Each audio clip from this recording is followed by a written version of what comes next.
Vamos a iniciar en un minuto la conferencia.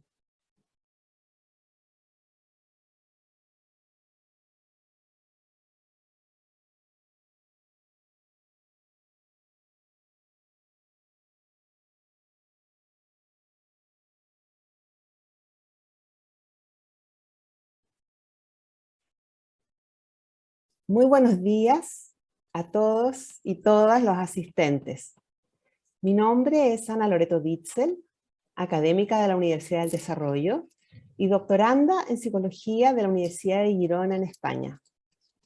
A nombre del Centro de Estudios en Bienestar y Convivencia Social CEPS de la Facultad de Psicología de la Universidad del Desarrollo de Chile, quiero darles la más cordial bienvenida a la conferencia Bienestar Subjetivo y Derechos de la Niñez.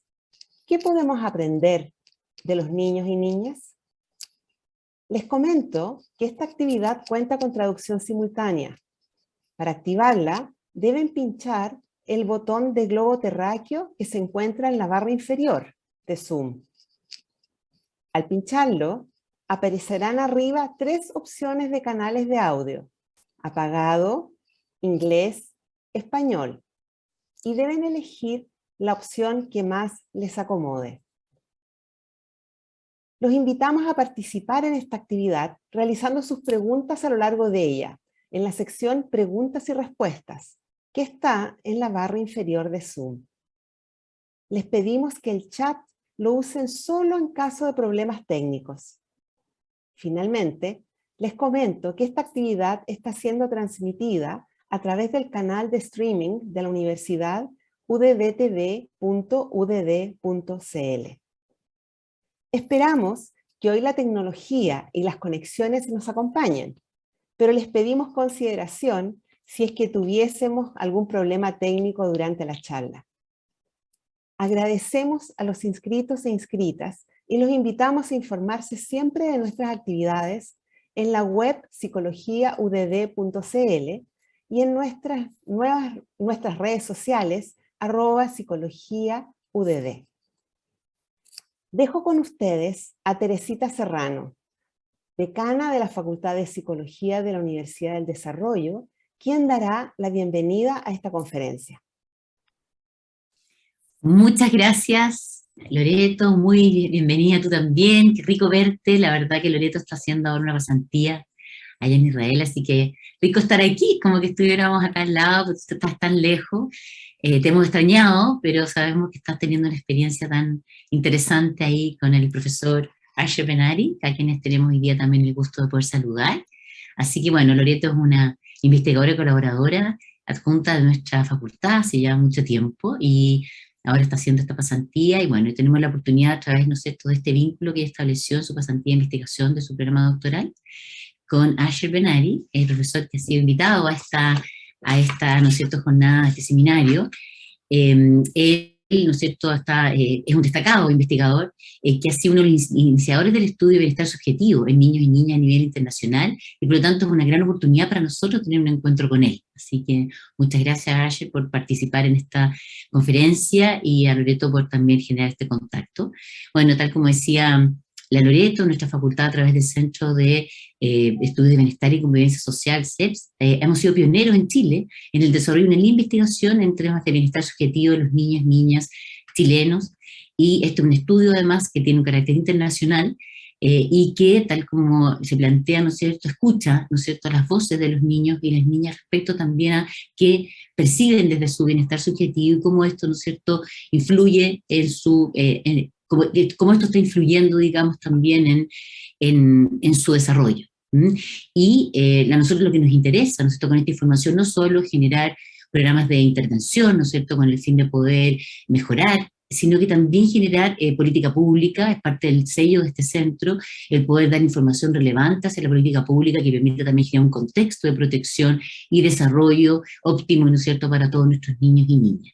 Y esta perspectiva, ¿no?, de la escucha más directa de las voces de los niños y las niñas. Ha sido un movimiento importante estos últimos tiempos en nuestras ciencias, en las ciencias sociales, bueno, y en el mundo entero, ¿no? Que se ha ido avanzando respecto a cómo se escucha, qué se escucha y cómo darle un lugar importante, ¿no es cierto?, a esas voces, y desde ahí, ¿no es cierto?, también ir construyendo intervención y política pública. Entonces, por eso este estudio es tan importante, porque además tenemos una visión comparativa, ¿no es cierto?, de distintos países, lo que permite también situar ciertas temáticas que están asociadas a los contextos en que estos niños también se desenvuelven, y también poder generar políticas comparadas y estudios comparados para ir viendo los avances. Entonces, este es un estudio muy relevante para nuestra facultad, en el que hemos participado activamente. Estamos muy contentos, ¿no es cierto?, ahora entonces de poder participar con uno de los pioneros y que ha llevado a cabo este estudio, que es Asher Benali, que va a estar con nosotros.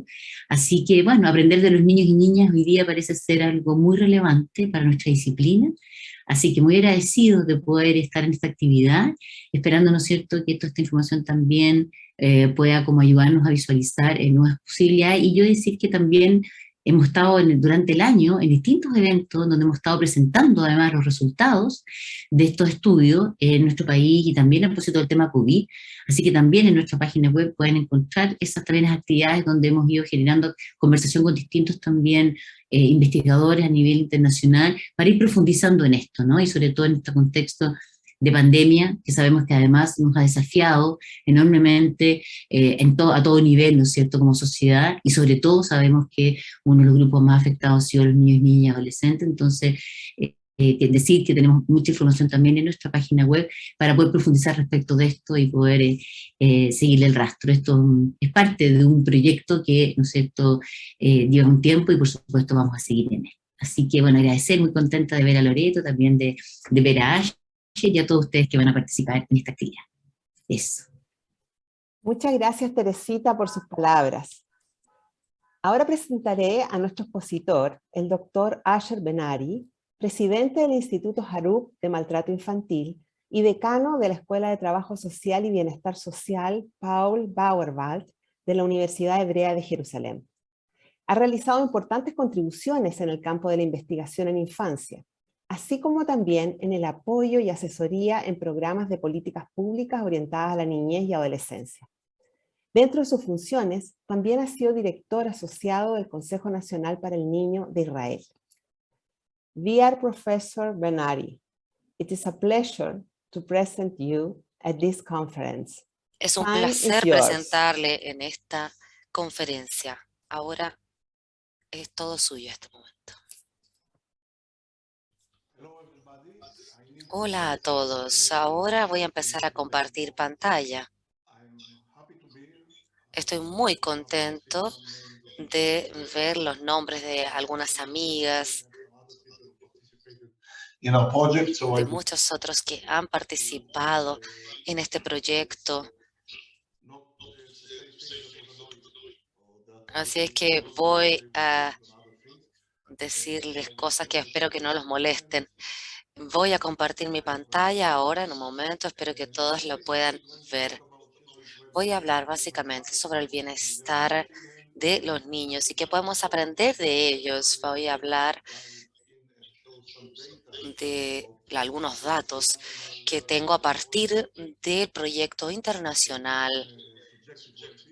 del bienestar subjetivo de los niños. Y voy a mostrarles algunos datos, destacando algunos de Chile en comparación con otros países, porque veremos datos de otros países también. Les voy a contar un poco más del proyecto en unos minutos. Primero,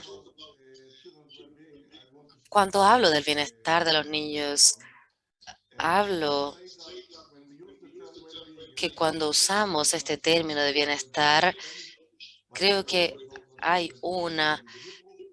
no hay una excelente traducción para well-being en español, tampoco lo hay en hebreo y en otros idiomas, pero la definición de diccionario para bienestar en inglés es una situación deseable en la cual una persona está feliz, saludable y próspera.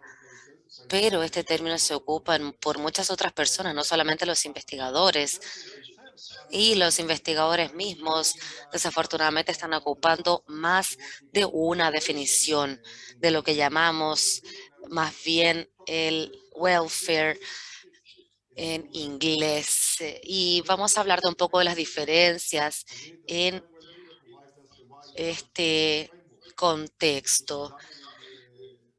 Se puede examinar con este término gracias a un marco de trabajo conceptual, los diferentes cambios y se pueden desarrollar servicios, intervenciones terapéuticas y otros. O sea, es un término diferente. En muchos aspectos se ocupa bienestar como la perspectiva limitada de algunos términos que se usaban antiguamente, como welfare o el estándar de vida o GDP, que es el PIB.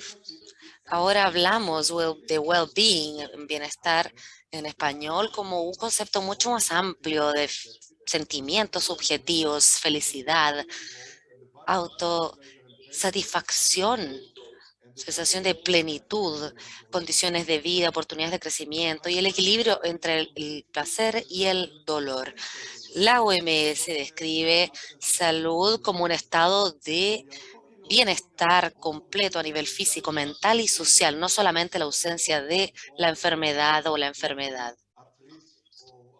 Al menos, entonces, no es que tratemos de alguien que no está enfermo, sino que es tanto objetivo como subjetivo. Y me voy a referir en mi charla a particularmente los aspectos subjetivos del bienestar. También diría que la mayoría de los investigadores en la actualidad están de acuerdo en que el bienestar incluye un factor subjetivo y hasta hace poco no muchos estudios estaban mirando más bien a las mediciones objetivas como en otros campos, pero ahora el bienestar incluye los aspectos subjetivos que se relacionan a la felicidad y a una parte cognitiva que se relaciona con la satisfacción con la vida.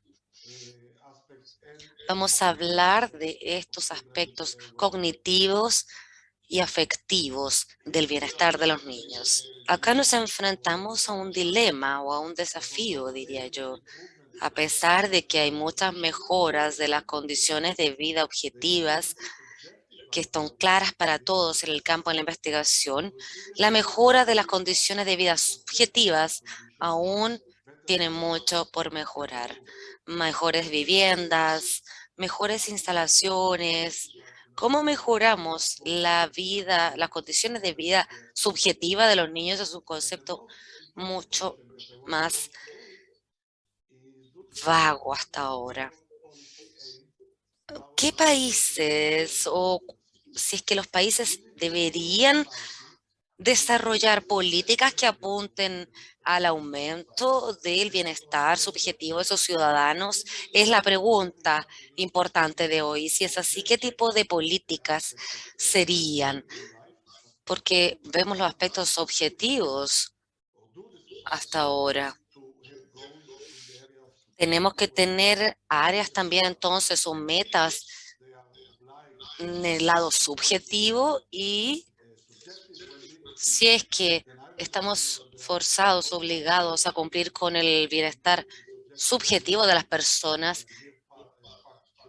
y hay que considerar a los niños como parte de los ciudadanos y como les voy a mostrar en los datos, el bienestar subjetivo de los niños no solamente difiere del de los adultos, sino también está influenciado y explicado por otros factores. Así es que no vamos a profundizar en el bienestar subjetivo de los niños y asumir que vamos a tener el mismo efecto que tendríamos entre los adultos.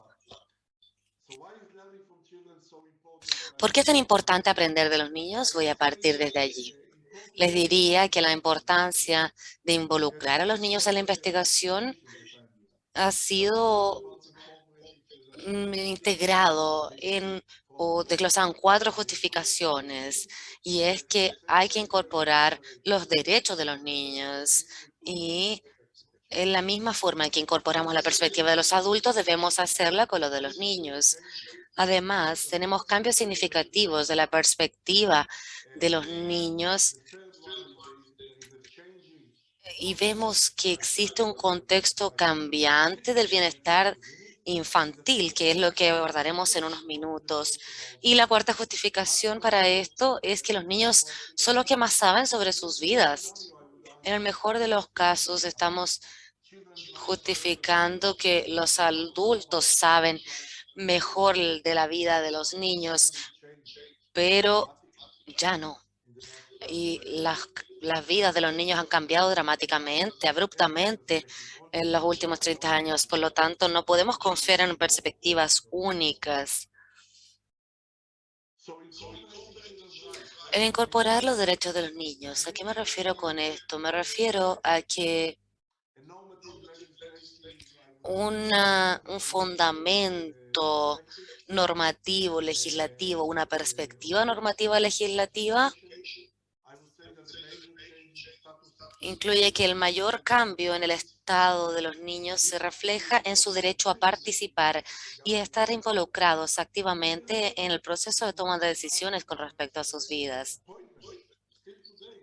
Hasta hoy, creo que muchos de los investigadores abogan, defienden las vidas de los niños, pero también hablan del derecho a participar en muchos campos, en muchos aspectos, pero se olvidan uno de los más importantes, y es el escenario de la investigación.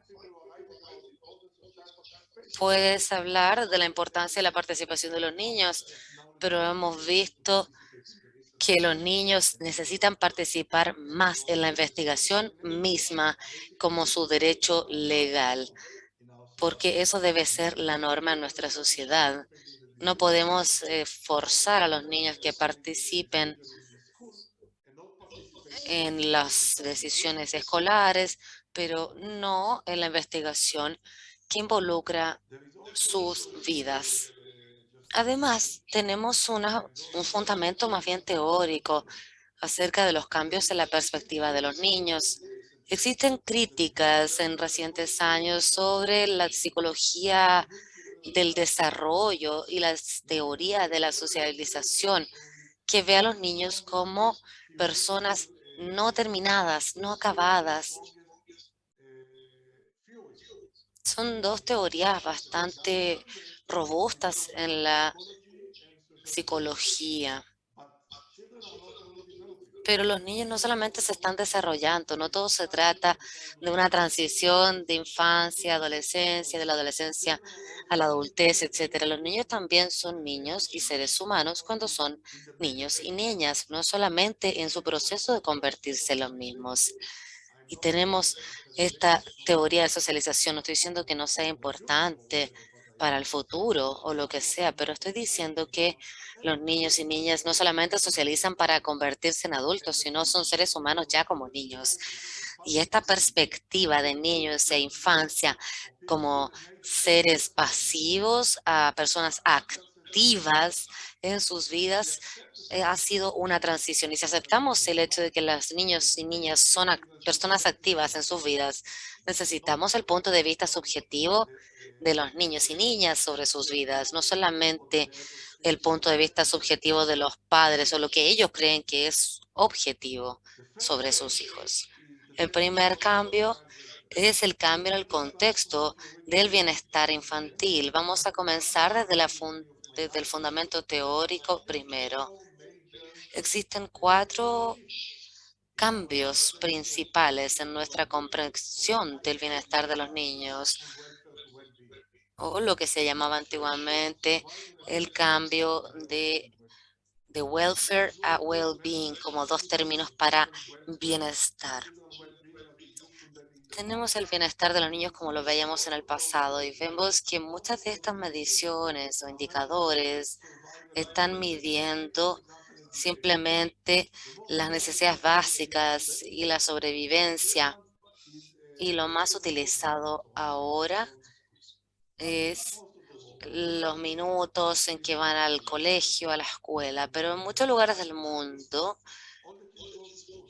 todos los chicos van a la escuela, más del 95% asiste a la escuela en muchos países. Entonces ya no se trata tanto de la medición del acceso, o no solamente del acceso, sino también de la calidad de la educación que están recibiendo. Y la calidad de la educación se habla de que va más allá de las necesidades básicas y la sobrevivencia. Podemos ver tasas de mortalidad, que es una medición muy utilizada. Hay diferentes y sabemos que debemos bajarla. Básicamente ese es el problema. En el aspecto del COVID ha sido diferente el abordaje, particularmente por el tener que inmunizar a los niños para poder asegurarnos de que no mueran. Pero los padres ya no están muriendo. Si vemos el bienestar, bueno, no solamente se trata de que si muere o sobrevive, sino también si es que llega a su desarrollo potencial óptimo. ¿Cuál sería la relación con sus habilidades cognitivas? En el futuro no se trata entonces solamente de las necesidades básicas y la sobrevivencia, sino más del desarrollo y el bienestar. El segundo cambio es de lo negativo a lo positivo. Aquí nuevamente hemos medido el bienestar de los niños al analizar o medir si es que están expuestos a factores de riesgo o no. Y asumimos que si un niño no está expuesto a factores de riesgo a su vida, puede tener una buena vida o su bienestar está en buen nivel. Esto a un nivel lógico. El hecho de que el niño no esté en riesgo no nos dice que tenga una buena vida, nos dice que no está en riesgo, pero no tiene nada que ver con los aspectos positivos de su vida. Y estamos viendo la investigación reciente en los aspectos positivos de la vida de los niños. Y nos va a llevar un tiempo, ya que cuando hablamos de los aspectos positivos, hablamos de valores. Y les puedo dar un ejemplo, la obediencia. El mismo nivel de obediencia en un país eh, puede ser negativo o positivo en un lugar a otro. Podemos experimentar lo que es positivo, pero sabemos algo con seguridad. El hecho de que los niños no estén expuestos a niveles de riesgo o factores de riesgo no significa que tengan una buena vida. Luego, hay muchos aspectos de sociólogos globales de Europa, de otros lugares del mundo, otros colegas, y la forma de llamarle a este término de well-becoming que se desarrolló por la psicología. Es una perspectiva antigua que se trata de evaluar el bienestar de los niños y que somos cínicos anticipando cuánto dinero va a ganar esos niños cuando sean adultos, y el bienestar como well-being se trata de evaluarlos cuando son niños. Es muy evidente en algunos de los países asiáticos cuánto le estamos permitiendo o cuánto podemos afectar la vida de los niños con el objetivo de prepararlos para un futuro adulto en años o lo que sea. El nuevo cambio y el hecho de que no estamos hablando de esta palabra nuevamente de well-becoming, se trata de los seres humanos como sí mismos y no como personas en proceso en desarrollo. El último de los cambios es de lo que se desea. Acá nos vemos algo tan positivo, lo que ocurrió en la Convención sobre los Derechos de los Niños y Niñas, no solamente de las personas que trabajan con los niños, porque en la Convención lo vemos como una convención óptima, pero muchas personas que no se conectan con la definición legal de el mínimo. Vemos una situación de los niños y también, tan buena como sea la situación, siempre aspiramos a más de todas formas. Y la Convención de los Derechos del Niño se interpreta como muchos legisladores como una lista de verificación de niveles mínimos que se deben completar para entregarle a los niños. Se establece el mínimo, se revisa y se sigue. Pero esto no es suficiente, hay que hacer más. que los mínimos legalmente establecidos. Siempre hay que aspirar a más. Hablemos del hecho de que los niños son los que saben más de sus vidas. Acá vemos el fundamento práctico metodológico. Los niños o las experiencias de los niños siempre, no siempre, pero en la mayoría de los casos son diferentes de la percepción de los adultos sobre ellos. En mis charlas generalmente hablo de los niños que siempre nos están sorprendiendo y no nos dejamos de sorprender. Los niños son diferentes. Les voy a dar un ejemplo de parte de los datos. Los niños en Corea del Sur nos dicen que sienten la seguridad mínima de los 19 países que fueron encuestados. Y a pesar de que los adultos que les dirán que tienen la mayor seguridad, las experiencias de los niños son diferentes a las de los adultos. Y esto ha sido explicado por muchos factores. Y siempre nos sorprenden los niños, siempre nos sorprendemos de por qué son tan inteligentes y tan diferentes a los adultos.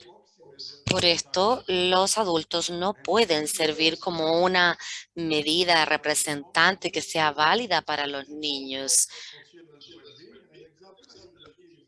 Por ejemplo, entrego unos ejemplos generalmente.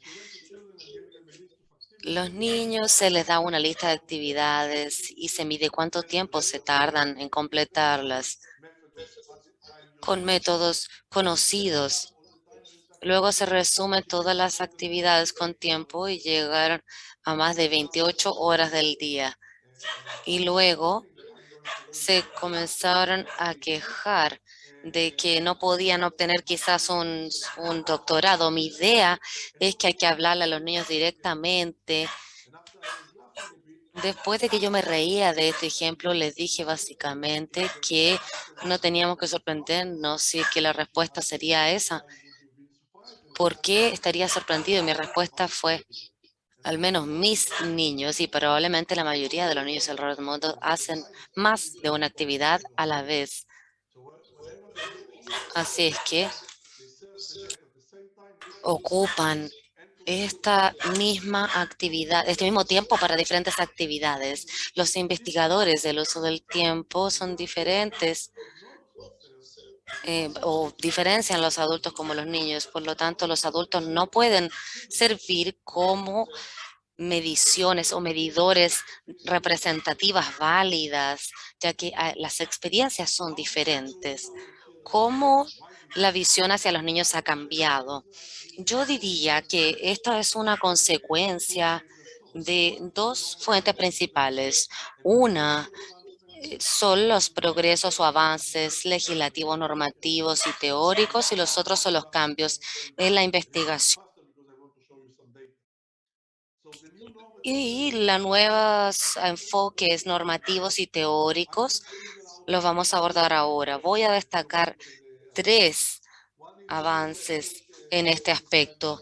¿Cuáles son las teorías ecológicas del desarrollo infantil? Muchos no se olvidan de un paper de mucha influencia de mediados de los 70, que se tardó unos años en ser reconocido y habla de un fenómeno que llevó a nuestra atención el hecho de que el bienestar de los niños se ve afectado e influenciado por más de simplemente un nivel micro. Luego tenemos el concepto normativo de los derechos de los niños que ya vimos, y el tercero es la nueva sociología de los niños y niñas. El hecho de que en la infancia no solo sea la preparación de la adultez, sino también es una estructura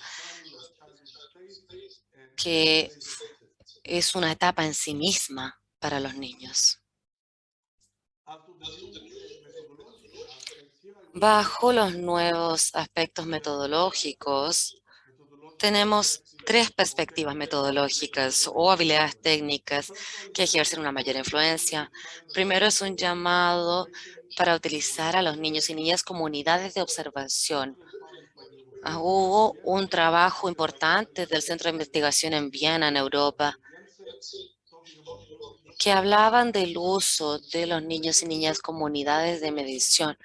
Y les puedo dar ejemplos en donde hemos fallado, no tenemos datos. Cuando hablamos de pobreza, sabemos cómo medir la pobreza hasta el nivel de la vivienda.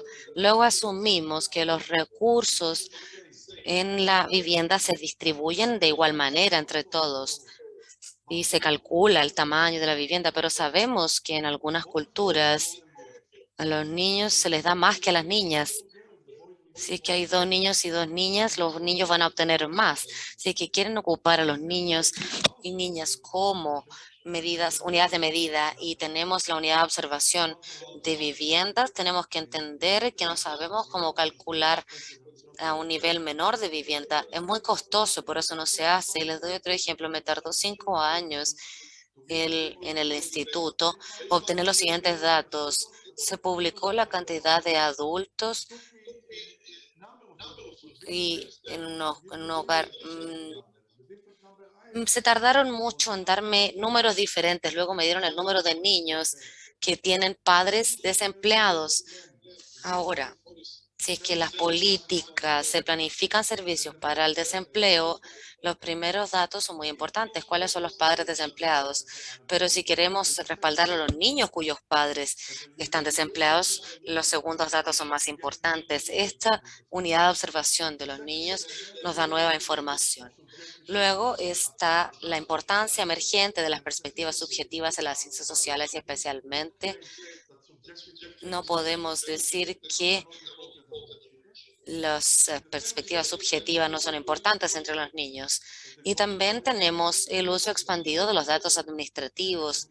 Tenemos el uso expandido de los computadores que nos han dado datos. El problema es que la mayoría de los datos que se almacenan se tratan de la sobrevivencia, básicamente, y muchos aspectos de las vidas de los niños más básicos. No tenemos datos nuevos, así es que ¿qué podemos aprender de los niños? ¿Qué es importante para los niños? Deberíamos preguntarnos y también preguntarle a los niños de qué quieren hablar, qué quieren decirnos, cómo describirían sus propias narrativas, en qué están interesados o qué los preocupa. Ese tipo de investigación será la que revele cómo los niños y niñas experimentan sus vidas diarias. Tendremos, por lo tanto, una diferencia en nuestra comprensión de sus intereses, preocupaciones y prioridades y en su bienestar.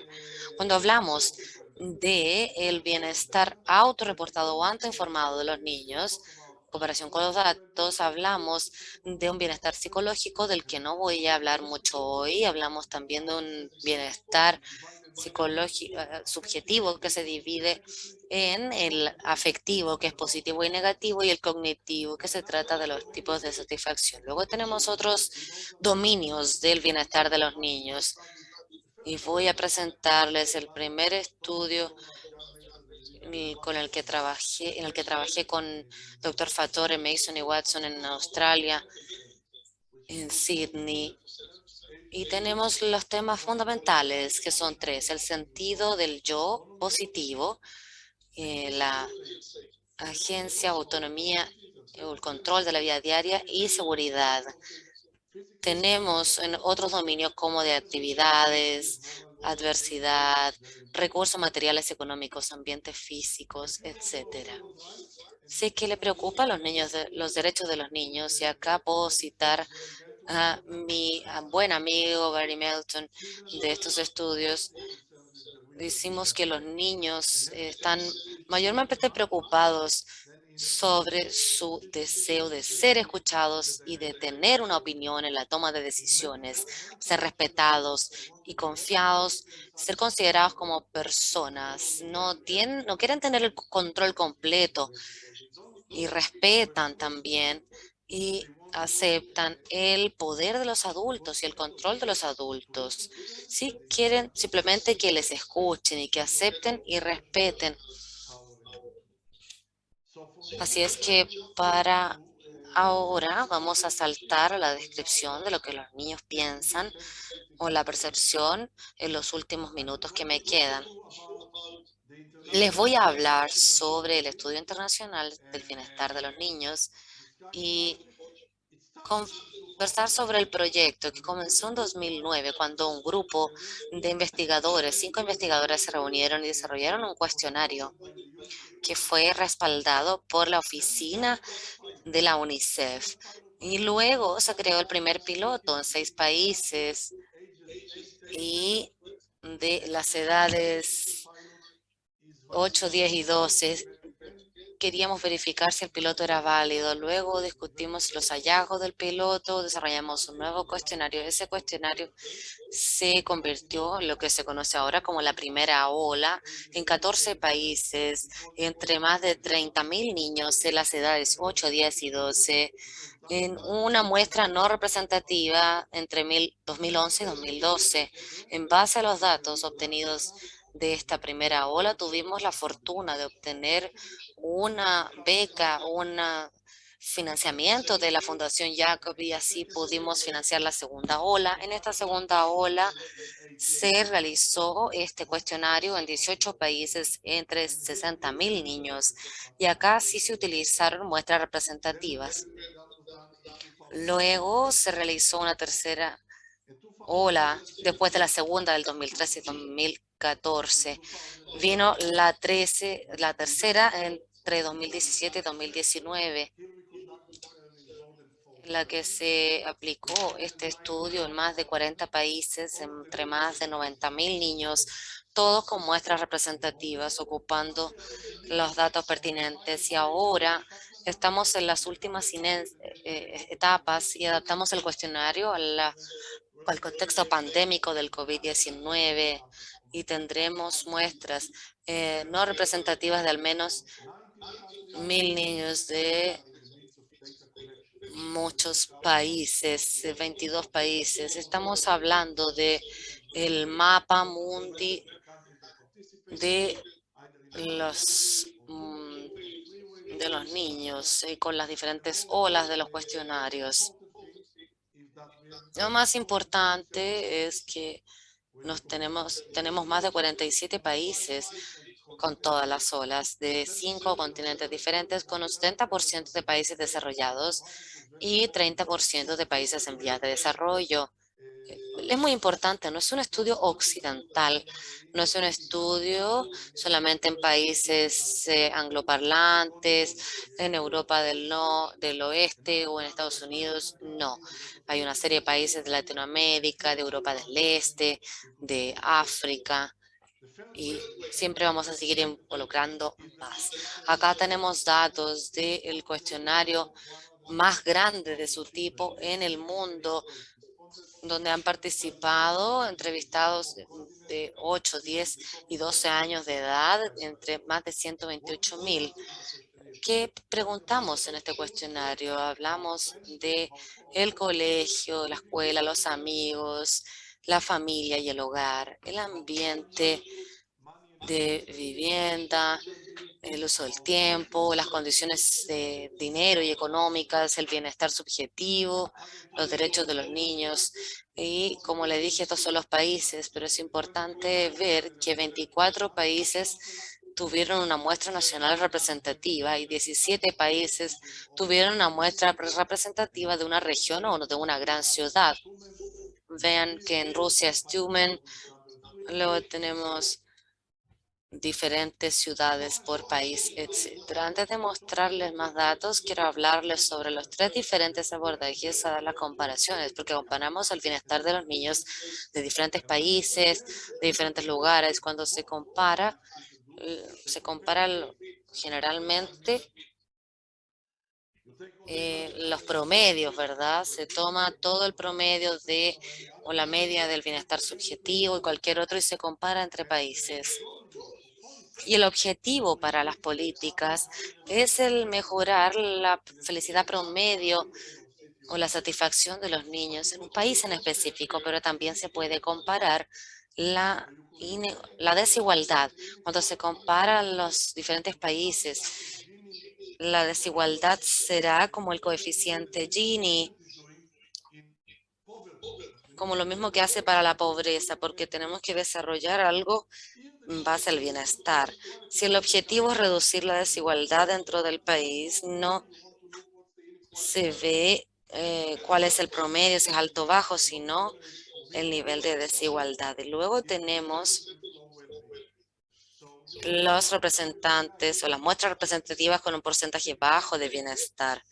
Personas que se sienten en general muy mal. Y allí lo que queremos es reducir la miseria o el malestar de esos niños.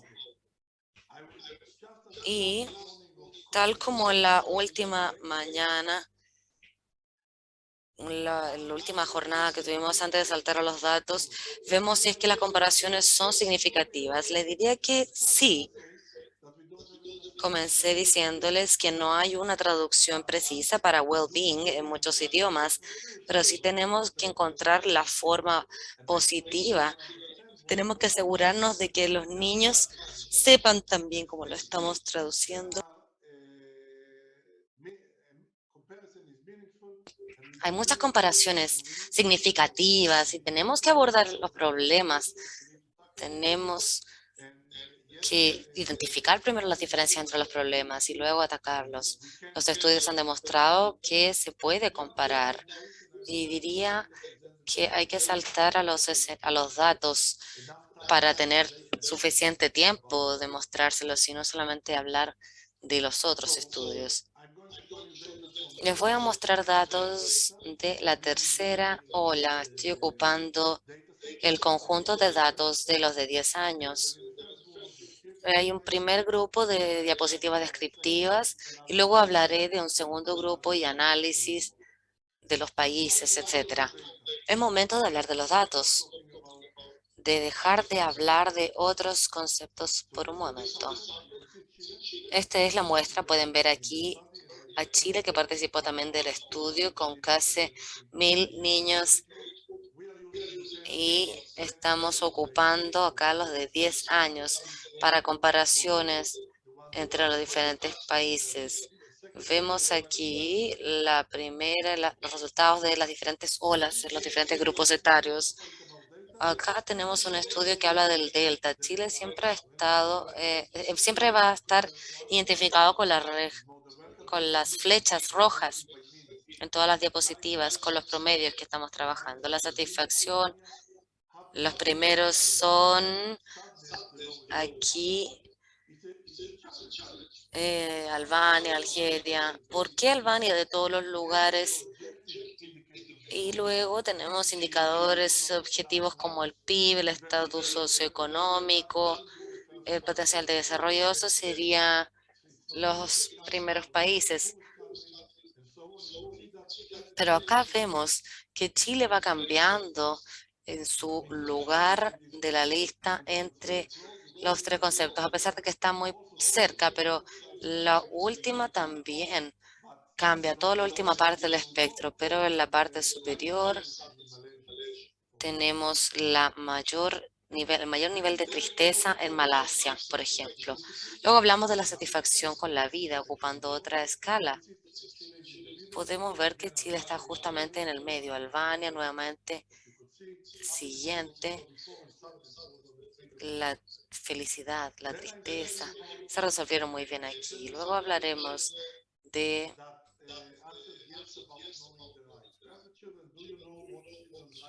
¿Sabemos cuáles son los derechos de los niños? 70 y tanto por ciento de los niños, como se ve en el grupo, tenemos a Bangladesh, que no debería sorprendernos, pero Alemania fue definitivamente una gran sorpresa. Vimos un 43% que dijo que sabía algo de los derechos de los niños. Y acá estamos empezando a aprender. Ahora vemos el porcentaje de los niños que a menudo se preocupan de cuánto dinero tiene su familia. Vemos Sudáfrica en el mayor porcentaje, luego India y Namibia, que es esperable, pero uno esperaría que Noruega y Finlandia fueran los más bajos. Ahora hay otros países de los que no estamos seguros si los habríamos clasificado así. De hecho, hay algunos de los más pobres del mundo en los que se preocupan de esto. Vemos otra escala que hemos desarrollado. Vamos a entrar en los detalles del desarrollo de la escala, pero en las preguntas podemos ver lo que llamamos esta escala del bienestar subjetivo mundial de los niños. Acá les puedo mostrar algunos países con esta medición. Tomamos países de los que tuviéramos suficientes datos.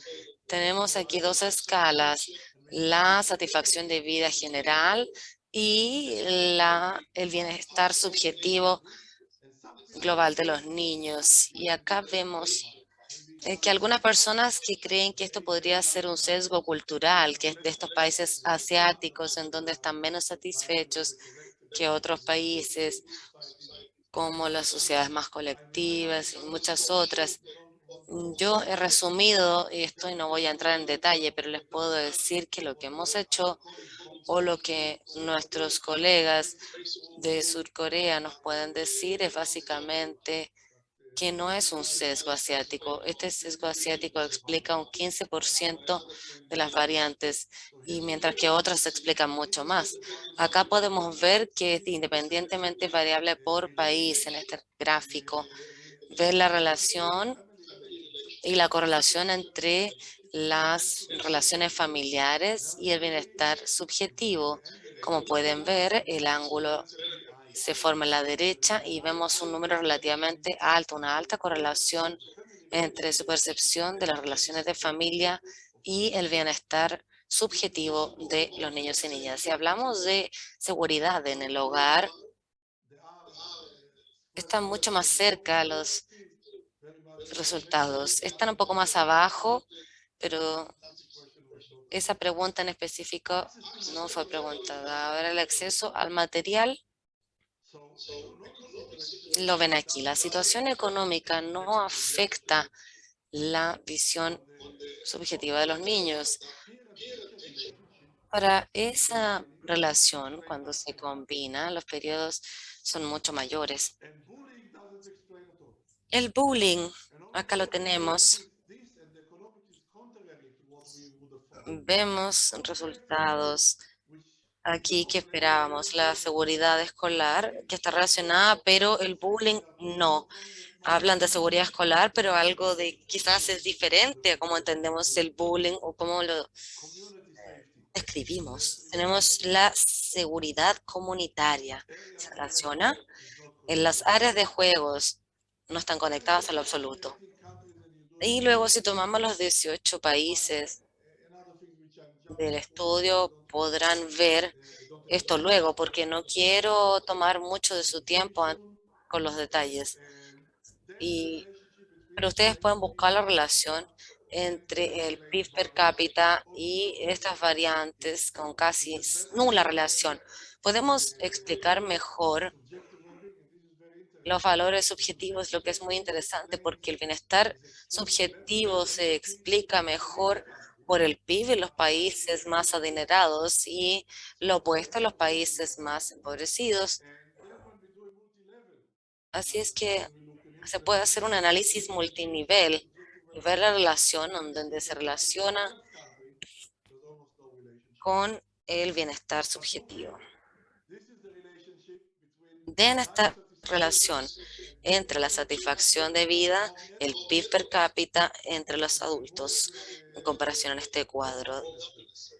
Este es el servidor World Happiness y aquí el de felicidad mundial, el informe de felicidad mundial de un banco mundial. Acá vemos entre los niños no hay una relación. No solamente el bienestar subjetivo de los niños es diferente, sino también lo que influencia y lo que se explicó también es diferente. Y la misma relación entre las tasas de mortalidad y el remedio subjetivo no neutraliza otros aspectos. El coeficiente de Gini tampoco lo explica.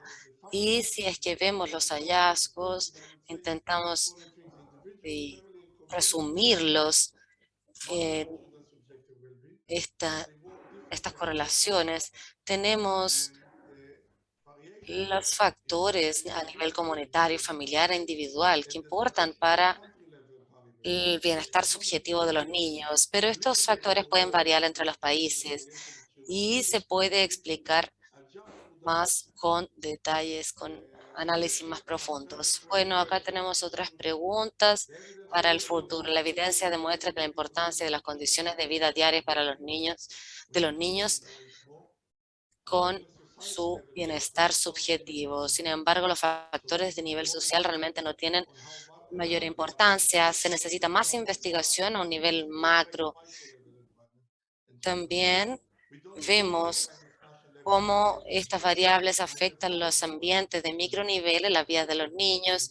Y luego tenemos otras preguntas, como qué tipo de indicadores nacionales pueden tener un mayor impacto en el bienestar subjetivo de los niños. Y también tenemos que crear hipótesis sobre el ambiente socioeconómico nacional que afecta a los microsistemas de los niños. Y tenemos que ver las causas para esto, cómo funciona. Las implicancias políticas. La tarea de promover el bienestar infantil debería enfocarse en el cambio de las vidas diarias de los niños, satisfaciendo todas las energías básicas, mejorando el presente y el futuro de los niños en sus capacidades y mejorando el nivel de felicidad que debe ser establecido como el objetivo nacional en la actualidad. Hay que realizar contribuciones científicas en las políticas de los niños, entre otros. Estas son las referencias de media positiva. Esta es una escuela en Etiopía, en donde se aplicó este cuestionario.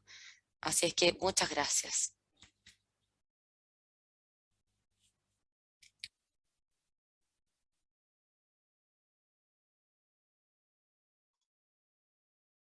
Muchas gracias, profesor Benari, por esta estupenda conferencia y todos los datos y antecedentes que nos está dando, tanto desde un punto de vista nacional como internacional, y que nos ponen en una perspectiva para poder analizarlo en forma conjunta. Yo quiero contarle, profesor Benari, que tenemos dentro de la audiencia más de 130 personas de distintos lados. Hay personas de Chile, desde Rancagua, Puerto Montt, del norte. Hay personas de fundaciones, de universidades, y también hay representantes de Children's World de Estonia, de España, de Rusia y de Indonesia. Así es que tenemos una audiencia bastante internacional, y por lo tanto los invito a que hagan preguntas en estos momentos y las dejen en preguntas y respuestas tal cual como se les ha señalado durante la conferencia.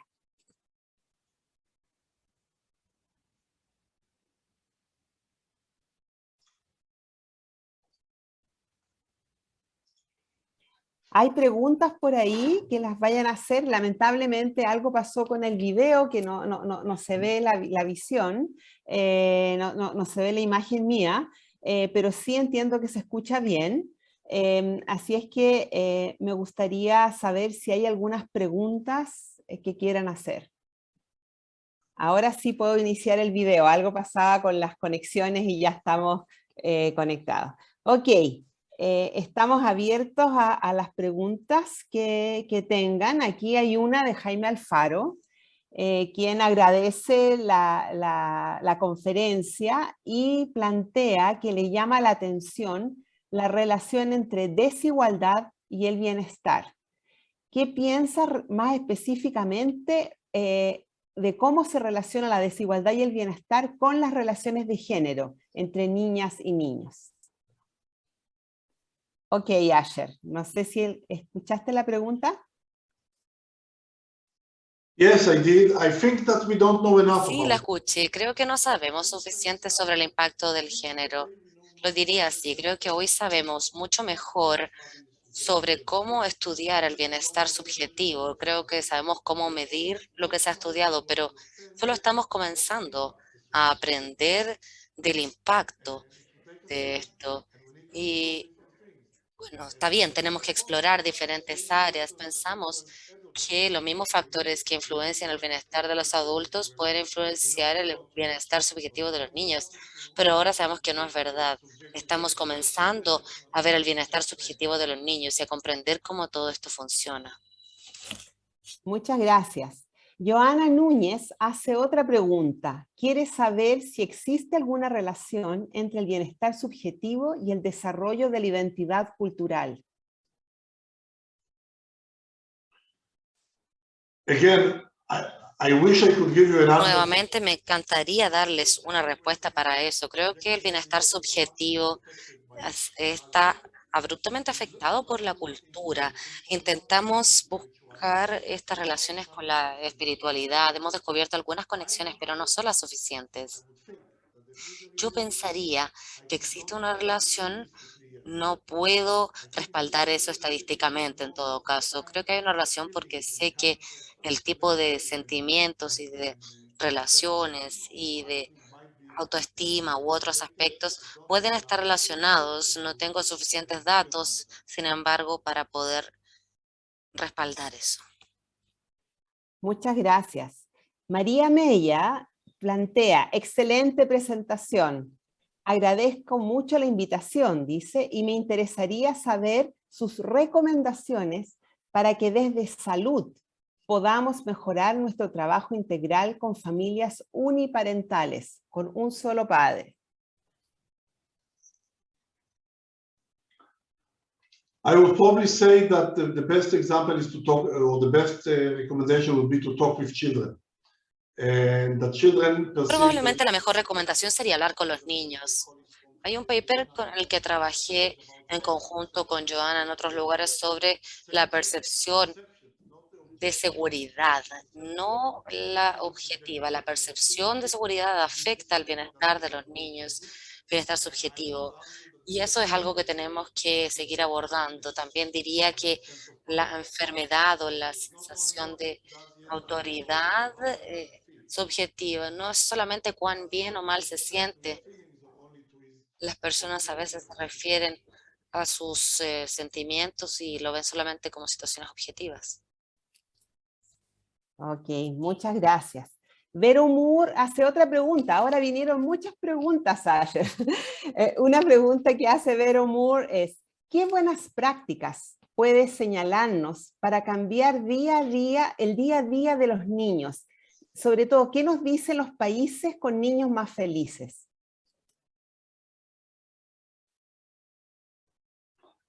I think two things. One is that we need to. Creo que primero la participación infantil es clave. Hay dos factores que se asocian o que explican muchas de las varianzas en el bienestar objetivo, la libertad para escoger y la autopercepción.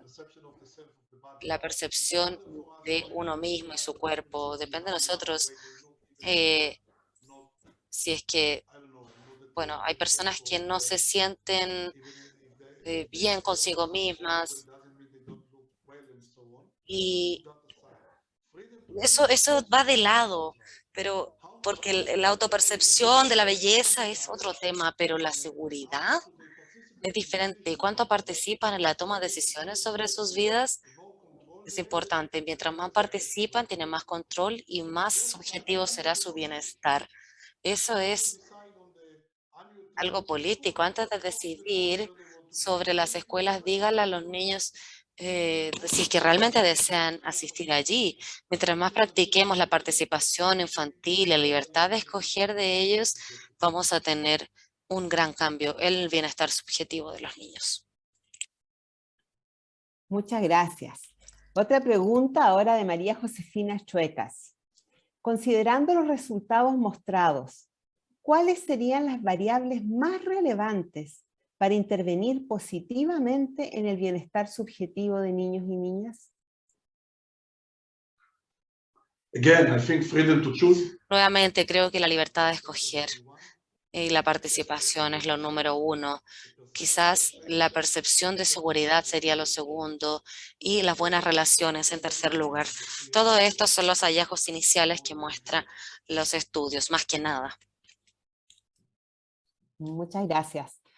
Fernando Reyes pregunta, ¿qué se sabe actualmente de cómo la pandemia del COVID ha afectado el bienestar subjetivo de los niños? I can tell you in short, it's not, we didn't Les finish puedo it. decir en resumen, porque no hemos terminado esto, pero de todas formas en 2 minutos tengo que irme a otra charla, pero les puedo decir que el COVID ha evitado la libertad o ha impedido la libertad de opción, la libertad de opción de los niños, porque los adultos decidimos por ellos. Así es que obviamente tuvo un impacto en la percepción. Pero antes, antes del COVID también hay un nivel de ansiedad, tristeza, que están involucrados con el COVID, que son mucho mayores. Ok, muchas gracias a todos los asistentes, muchas gracias, profesor Benari, por esta estupenda hora en que lo hemos escuchado y compartido lo que sucede con el bienestar subjetivo. Nos quedan muchos desafíos, lamentamos que algunas preguntas no se pudieron responder, pero a veces son mejor tener muchas preguntas para poder seguir investigando. Muchas gracias a todos, gracias por haberse conectado, algunos países en horarios muy difíciles, y desde acá, desde Jerusalén, desde la Universidad Hebrea de Jerusalén, donde también yo me encuentro hoy día, afortunadamente, les brindamos muchos saludos a todos y esperemos seguir encontrándonos en ocasiones como estas para compartir tanto conocimiento y escuchando más y mejor a los niños. Muchas gracias, profesor Benari. Gracias a todos. Que tengan un muy buen día. Thank you very much. It was an honor to join Muchas you. gracias, fue un honor unirme a esta reunión y la próxima vez espero llegar físicamente a Chile. Ahí estaremos, ahí en Chile. Adiós. Okay. Bye bye.